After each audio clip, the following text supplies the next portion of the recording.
Ce jour dédié pour la Refoua Shema de Ora Aviva Bat Michel Bezrat Hashem. Alors on a commencé hier à parler des kavanot, des intentions qu'on dit quand on dit le verset Shema Yisrael Hashem Elokeinu Hashem Echad. Maintenant on va parler un peu d'autres choses qui ont à voir avec cela. D'abord le mot Echad. Le Shulchan Aruch il dit, c'est 3 lettres, Aleph, Chet, Dalet. Il faut faire le E court et le Chet long et le Dalet 2 fois plus long. Alors il y a un problème. D'abord on va commencer par le début. C'est quoi? Pourquoi on fait le E court? Il y en a qui font Echad. C'est faux. Echad, le E doit être très court. Pourquoi? Parce que E en hébreu signifie ne pas.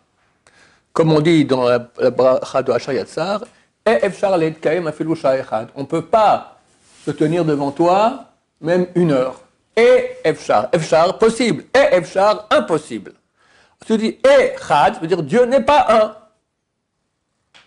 Tu fais Shema Israël, écoute Hashem Elokeinu, Hashem n'est pas un. C'est tout le contraire qu'il faut dire. Donc ça change. Il ne faut pas dire Echad, mais Echad. Maintenant, le problème, c'est que c'est écrit en Shulchan Aruch, donc tu fais le E court, mais après tu fais le Dalet 2 fois plus long que le Chet. Alors comment ça se fait? Est-ce qu'on peut faire un Dalet long? Quelqu'un peut faire un Dalet long? Echad. Ça ne marche pas. Il y en a qui font, j'ai vu ça, c'est complètement faux, Echad 2. Mais attends mon cher ami, on parle hébreu, on parle pas une autre langue. Ça n'existe pas en hébreu, Echad 2. Tu as un livre? Ouais, combien? Il dit Echad. Tu me dis Echad 2. Je lui dis, pardon? Ça veut dire quoi? Qu'est-ce que tu me racontes?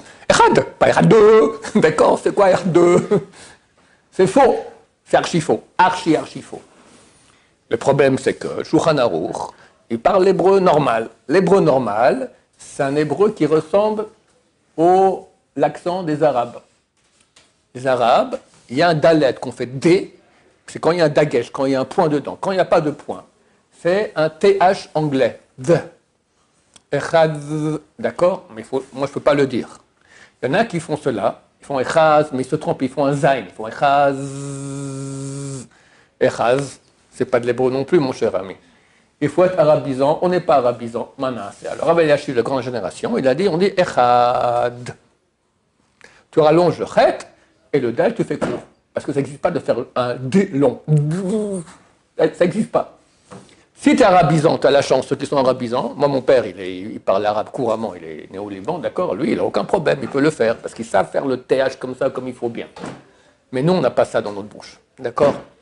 Voilà, on va s'arrêter ici. Baruch Adonai, l'olam, amen ve amen.